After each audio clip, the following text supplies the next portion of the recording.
오늘 말씀은 예수님께서 잡히시기 바로 전에 유월절 만찬을 제자들과 함께 보내시기 위하여 그 방을 마련하는 장면입니다. 제자들과 함께 유월절을 보내려면 굉장히 규모가 큰 방이 필요하겠죠. 그런데 예수님은 물론이고 제자들 중에 예루살렘 성 안에 사글세 방이라도 하나 있는 사람이 한 사람도 없습니다. 어떻게든 방을 구해야겠는데 지금 6월절이 막 시작되었으니 전국에 있는 유대인들이 예루살렘으로 다 모여들 겁니다. 극성수기가 되는 거죠. 도대체 어떻게 방을 찾을 수가 있겠습니까?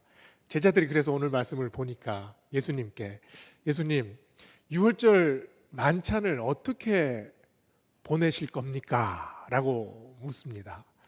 그러자 예수님께서 아주 신비한 말씀을 하십니다. 너희들이 예루살렘 성 안에 가다가 한 사람을 만날 것인데 그 사람이 물 한 동이를 이고 가고 있을 것이다. 그 사람에게 가서 방을 구해라 라고 말씀을 하시는 거죠. 이 참 신기한 그 일 아닙니까? 이게 마치 첩보 영화에서나 보는 듯한 그런 장면이 나오는 겁니다. 제자들이 가서 골목에서 물 한 동이 지고 가는 사람을 만나서 예수님께서 물어보십니다. 이렇게 암구호를 얘기하면 그 사람이 그 얘기를 알아듣고 방을 구해 준다는 거죠. 이 사람이 예수님과 무슨 친분이 있었을까요? 아니면 예수님께서 환상 중에 이 사람에게 음성을 들려 주었을까요? 우리는 아무것도 알지 못합니다. 그러나 분명한 사실은 이 사람이 예수님이 누구신 줄 알고 있었습니다. 단순히 알고 있었는 것뿐만이 아니라 이 사람은 자기 삶 속에서 예수님을 준비하고 있었던 사람이지요. 6월절 만찬은 굉장히 중요합니다. 이 만찬을 통해서 예수님은 제자들에게 이 땅의 공생의 3년 동안의 모든 사건들을 정리해 주실 겁니다. 그리고 이제 제자들을 떠나셔야 하는데, 이제 고난 받으셔야 하는데, 이제 십자가를 지셔야 하는데 홀로 이제 이 땅에 남아 있을 제자들에게 격려해 주시는 말씀, 또 그 사랑의 말씀, 또 은혜 주시는 말씀을 제자들에게 전해 주어야 하지요. 그래서 이 6월절의 마지막 시간과 이 마지막 공간은 아주 특별한 시간이고 아주 특별한 공간입니다. 예수님이 특별히 제자들과 사적으로 만나서 가장 긴밀한 대화를 할 수 있는 그 시간, 그리고 어떤 누구에게도 간섭을 받지 않고 위협을 받지 않는 안전한 공간, 이것이 필요한 거죠. 그런데 여기서 위협이 되는 인물이 하나 있습니다. 누굴까요? 가룟 유다죠. 가룟 유다는 이미 마음속에 예수님을 팔아먹으려고 작정을 하고 있었습니다. 제자들이 다 있는 가운데 예수님께서 우리가 6월절 만찬을 먹을 공간이, 그 방이 어디에 있다라고 얘기를 해버리면 가룟 유다는 10중 8구 분명히 몰래 빠져나와서 대제사장들과 로마 병정들과 함께 그 다락방을 급습할 수도 있습니다. 어떤 경우에라도, 어떤 상황이 진행되더라도 이런 모습은 막아야 하겠죠. 아마도 예수님은 가룟 유다의 이 계획을 미리 차단하시려고 아주 비밀리에 6월절 만찬 자리를 마련하시는 중일 겁니다. 그런데 여기에 지금 아주 미스테리한 인물이 하나 나오죠. 바로 물동이 하나 들고 가는 사람입니다. 이 물동이 하나 들고 가는 사람은 누구인지 아무도 알지 못합니다. 그런데 이 사람에게 생면부지의 제자들이 나타납니다. 그래서 6월절 먹을 그 방이 어디 있느냐라고 라고 물어보면 이 사람은 어떻게 대답할까요? 그걸 왜 나한테 물어보냐? 이러지 않겠습니까? 그런데 이 사람은 제자들에게 그 질문을 받고 자기 방에 있는 다락방을 내어주고 있습니다. 신기한 일이지요. 당시 유월절은 유대인들의 가장 큰 명절이었습니다. 그래서 너무나 소란스럽고 너무나 정신없는 와중에 있었죠. 이 와중에 자기의 다락방, 자기 그 집의 다락방에 그렇게 널찍한 테이블을 마련한다는 것은 굉장히 어려운 일이었을 겁니다. 게다가 이 사람은 지금 물동이를 지고 가고 있습니다. 유대인 사회에서 남자가 대낮에 물동이를 지고 걸어가는 일은 굉장히 드문 일입니다. 그런데 이 사람이 물동이를 지고 가는 것, 오늘 말씀 속에서 우리가 주목해야 할 사실입니다.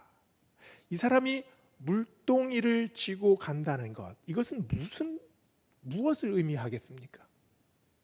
이 물동이는 도대체 우리에게 어떤 말을 해주고 있는 걸까요? 우리의 삶은 물동이를 하나씩 옮기는 일로 구성되어 있습니다. 우리의 하루의 삶을 펼쳐보고 한 달의 삶을 펼쳐보면 이 사람과 마찬가지로 매번 계속해서 물동이를 옮기는 일이 차곡차곡 쌓이는 거지요. 왜냐하면 우리는 생활을 살아가야 하는 사람이기 때문입니다. 물동이가 하찮아 보일 수 있어도 이 물동이 하나하나가 모여 우리의 삶을 이루는 거죠. 이 물동이 길어 와가지고 이걸로 밥을 지어 먹습니다. 차를 끓이지요. 빨래를 합니다. 그리고 아이들을 씻깁니다. 하찮은 물동이 하나 같아 보여도 이것이 이 안에 우리의 삶이 있지 않습니까? 그래서 이 물동이 하나 가지고 있는 일에 정성을 다합니다. 최선을 다하죠. 이 사람의 마음을 한번 생각해 보세요. 이 사람이 어떤 마음으로 물동이를 지고 가겠습니까? 물 항아리를 머리에 이고 가게 되면 옆을 돌아볼 수가 없습니다. 뒤를 돌아볼 수도 없지요. 오로지 앞만 향해서 정신없이 걸어갈 겁니다. 현대를 살아가는 우리의 마음은 속도의 시대를 살아갑니다. 세상이 우리에게 요구하는 목소리가 뭡니까? 물동이 하나 지고 가는 일에 정신 집중해라. 1초라도 빨리 옮겨라. 물 한 방울도 흘리지 마라. 이것이 세상이 우리에게 요구하는 목소리입니다. 이렇게 조급한 마음으로 물동이를 지고 가는 이 남자에게 제자들이 다가와 유월절 먹을 객실이 어디 있느냐라고 물었습니다. 이 사람이 어떻게 합니까? 이고 있는 물동이를 잠시 내려놓습니다.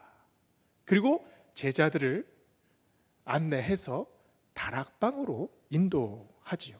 이 사람이 이름이 무엇인지 우리는 알 수 없습니다. 그리고 이 사람이 무엇을 하는 사람인지도 알지 못하죠. 복음서에서 이 사람은 그저 바람처럼 잠깐 스쳐 지나가는 사람입니다. 그러나 이 사람은 예수님이 누구신지 확실히 알고 있었습니다. 그리고 예수님을 생각하는 사람이었습니다. 유월절 먹을 나의 객실이 어디 있느냐? 이 질문이 지금 이름도 알지 못하는 물동이를 지고 가는 그 사람에게만 하는 질문입니까? 그 질문은 지금 예수님께서 우리에게 하시는 말씀입니다. 공간을 마련한다는 것은 마음을 마련해야 가능한 일입니다. 시간을 할애한다는 것은 내가 그것에 에너지를 집중해야 가능한 일입니다. 예수님께서 지금 우리에게 질문하고 계시죠. 어디를 그리 급히 가고 있느냐? 나를 위한 방은 마련해 놓았느냐? 나와 함께 할 시간은 있느냐? 예수님은 지금 우리에게 그 질문을 하고 계십니다. 우리가 생활하는 일상의 시간과 공간 어떻습니까? 일주일이 몇 시간으로 구성되어 있나요? 168시간으로 구성되어 있습니다. 이 시간 동안에 우리는 하나님에게 나아가는 시간 얼마나 되겠습니까? 내 삶을 거룩한 시간에 맞추는 그 할당은 얼마나 되고 있습니까? 대부분의 사람들이 1%도 안 됩니다. 열심히 있는 신앙인들 주일 예배 1시간, 수요 예배 1시간, 홀로 조용히 묵상하며 성경 보는 시간 2시간, 그리고 새벽 예배 6시간, 다 합쳐봐야 5%가 안 됩니다. 나머지 95%는 세상의 일, 세속적인 일에 파묻혀 지내지요. 우리가 아무리 경건하려고 해도 우리의 시간은 하나님께 드리는 시간이 5%도 안 됩니다. 세속과 거룩, 이 불균형, 우리는 우리 삶에서 어떻게 맞추고 살아야 하겠습니까? 하나님의 임재 연습이라는 유명한 책을 쓴 사람이 있습니다. 로렌스라는 사람인데요. 이 로렌스가 500년 전에 살았던 사람입니다. 문헌에는 이 사람의 그 성이 나오지 않습니다. 그저 이름이 로렌스입니다. 그래서 로렌스 형제라고 하지요. 수도원에 들어가서 평생을 살았는데요. 성직자가 아니에요. 그냥 평신도입니다. 평신도로 수도원에서 한 일이 무엇이냐? 부엌에서 설거지하고 또 부엌 청소하는 일을 맡은 사람입니다. 그런데 이 로렌스는 자기의 그 부엌을 거룩한 공간으로 만들었습니다. 수도원에서 수도사들이 와서 이 로렌스에게 조언을 듣곤 했죠. 그래서 그 조언을 하나하나 모은 것이 이 하나님 임재 연습이라는 책입니다. 이 책에 보면 이런 말이 있습니다. 부엌에서 일하는 시간이 기도하는 시간과 다르지 않습니다. 기도할 때 하나님께 매달리듯이 부엌 일을 할 때도 하나님께 철저히 매달려야 합니다. 그는 부엌에서 일을 하면서 그 부엌에서 하는 일을 하나님의 이름을 드러내는 영광스러운 일로 생각을 했습니다. 물고기 비늘을 벗기면서 기도했지요. 스프를 저으면서 이 일이 하나님의 일이다 라고 생각하면서 일에 임했습니다. 이 책에서 자주 등장하는 단어가 하나 나오는데요. 그것이 하나님의 가슴이라는 단어입니다. 이 하나님의 가슴이라는 단어를 이 로렌스는 어떻게 사용했느냐? 일을 할 때 내가 하는 일에 정성을 다하는 것은 마치 아기가 엄마에게 안기는 것과 같다라고 표현을 합니다. 그래서 하나님의 가슴에 안긴다고 표현을 해요. 4살, 5살짜리 아이를 이렇게 안아보면 어떤 느낌이 듭니까?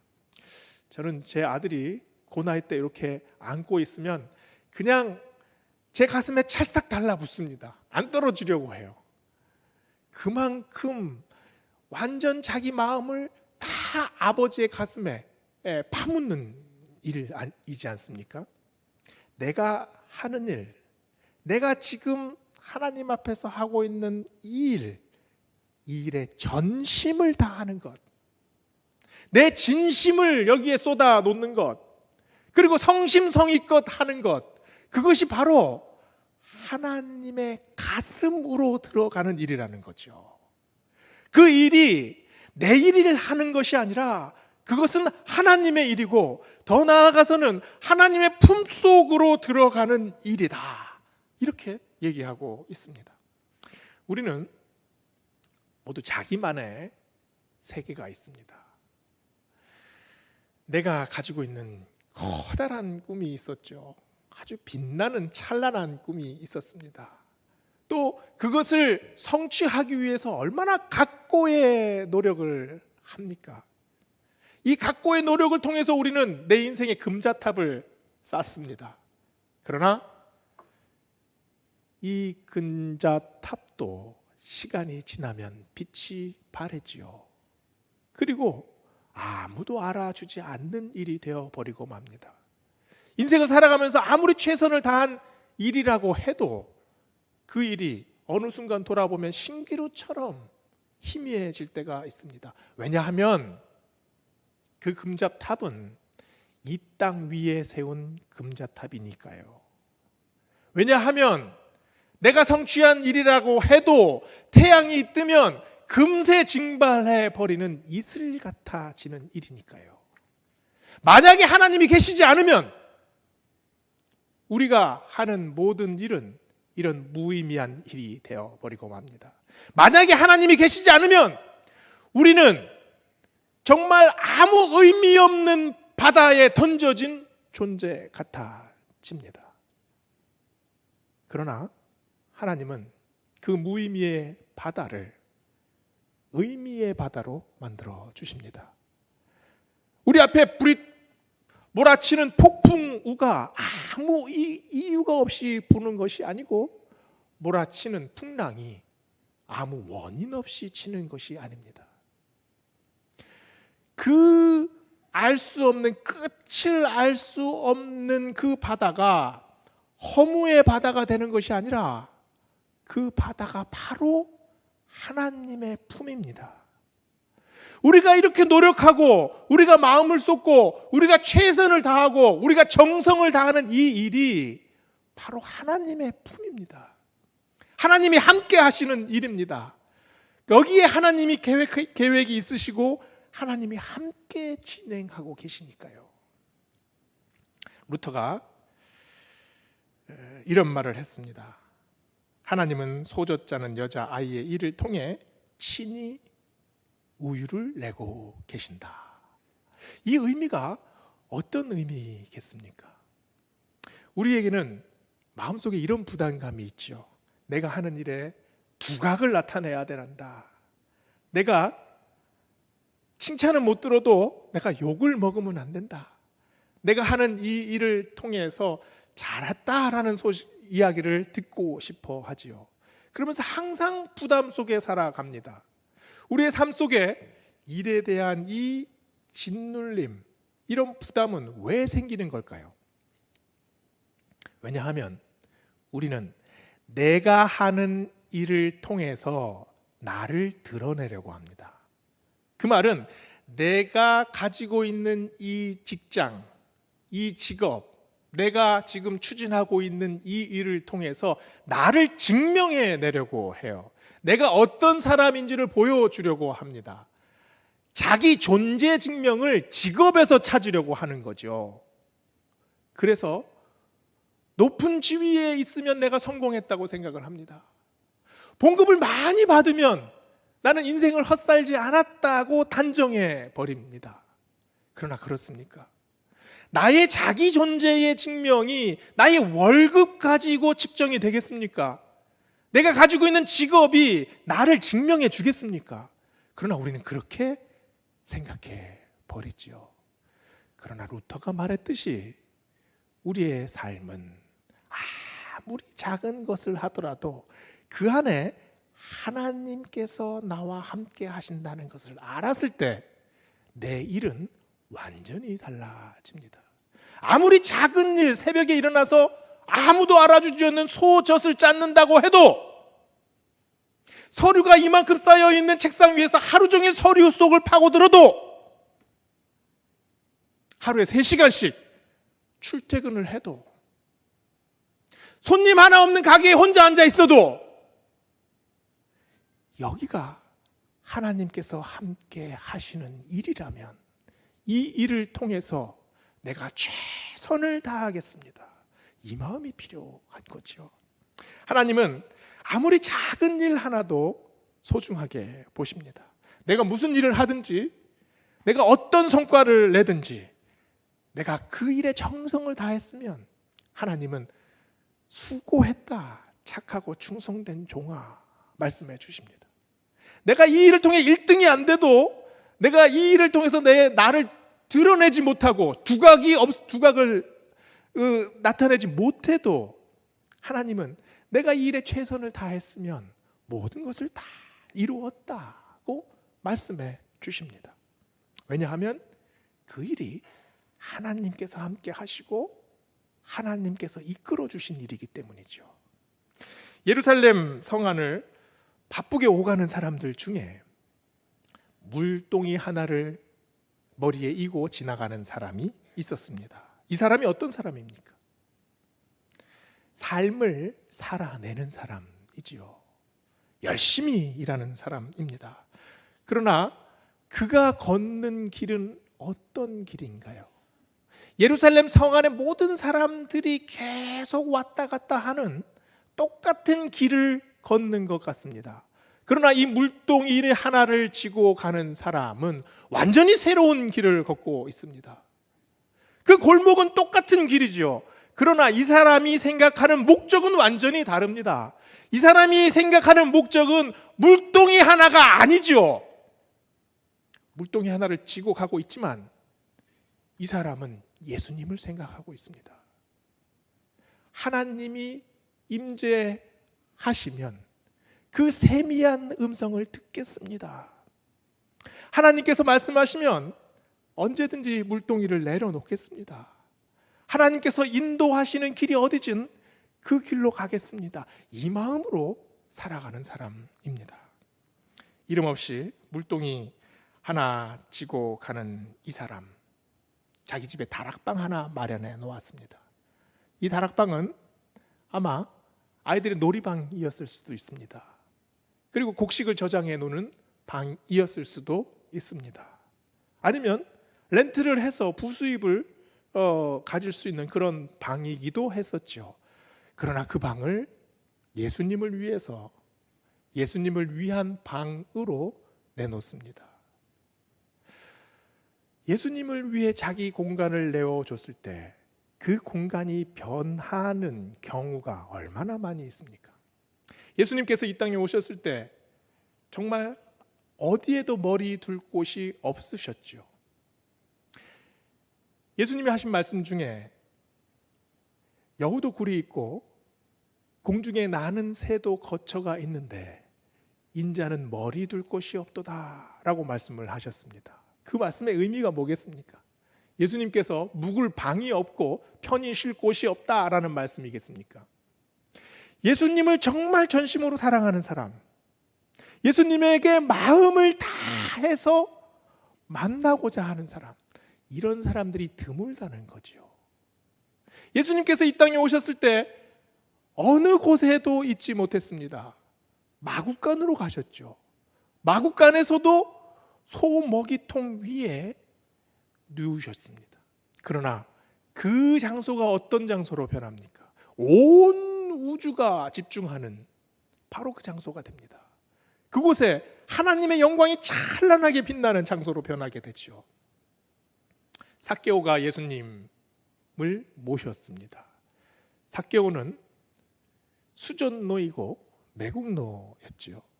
그러나 예수님이 삭개오의 방에 들어가시자 그 방이 어떤 방으로 변합니까? 수전노가 변화받는 장소, 매국노가 회개하는 장소로 변하게 됩니다. 예수님이 들어가셨을 때 그 장소가 그렇게 변하게 됐습니다. 문둥병자 시몬의 집에 예수님께서 찾아가셨습니다. 얼마나 지독한 냄새가 났을까요? 얼마나 지저분했겠습니까? 그러나 그 방에 들어갔을 때 거기서 마리아가 품에서 향수를 꺼냅니다. 그리고 그 향수를 깨서 머리를 풀어 향수를 예수님의 발에 붓지요. 한번 상상해 보세요. 얼마나 그 향수가 온 방 안에 퍼졌겠습니까? 그 향기가 어떤 향기겠습니까? 기쁨의 향기지요. 감사의 향기지요. 감격의 향기입니다. 우리 안에는 나만의 방이 있습니다.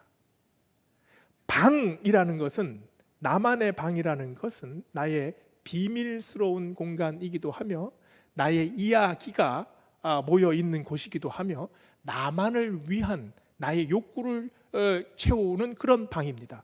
이 방 안에 우리가 이 방을 내어줄 때 이 방이 변하는 것을 보게 되지요. 예수님께서 나의 방에 들어왔을 때 나만을 위한 공간, 나를 위한 모든 것이 변하여집니다. 예수님께서 뭐라고 말씀하셨습니까? 볼지어다 내가 문 밖에 서서 두드리노니 누구든지 내 음성을 듣고 문을 열면 내가 그에게로 들어가 그로 더불어 먹고 그는 나로 더불어 먹으리라. 그 방이 완전히 변하여지게 됩니다. 방이 변하여진다는 것은 내 마음의 공간이 변하여진다는 거죠. 내 마음의 공간이 변하여졌을 때 내가 가지고 있는 시간이 질적인 변화를 경험하게 됩니다. 그 말은 내가 가지고 있는 시간은 나만의 이야기들로 가득 차 있습니다. 내가 투자하는, 내가 힘을 쏟는 모든 시간은 나를 위한 시간이었지요. 그러나 내가 예수님께 내 공간을 내어 드리면 나만을 위한 시간이 예수님을 위한 시간으로 점차 변하게 됩니다. 그래서 모든 이야기의 중심축이 나를 위해 돌아가다가 이제는 서서히 예수님에게로 향하게 되지요. 나를 위한 스토리가 점점 변하여져서 예수님을 위한 스토리로 변하여진다는 말입니다. 그때 내가 하고 있는 일이 변합니다. 나는 일이 목적이 아닙니다. 물동이를 지고 가는 것이 목적이 아닙니다. 우리의 목적은 그 한낱 물동이가 아니라 다른 데 목적이 있지 않습니까? 오늘 말씀은 우리에게 그 목적을 말씀해 주고 있습니다. 물동이를 지고 가고 있지만 이 지고 가는 물동이가 너의 목적이 아니다. 물동이를 잠시 내려놓고 어디로 가고 있는지, 무엇을 하고 있는지 다시 생각해 보거라. 나를 위한 방은 마련하고 있느냐? 예수님께서 물으십니다. 오늘 이 시간에 이 말씀 안에서 또 사순절을 보내시며 종려주일을 보내시며 묵상하는 그런 시간 되시기를 소망합니다. 기도하시겠습니다.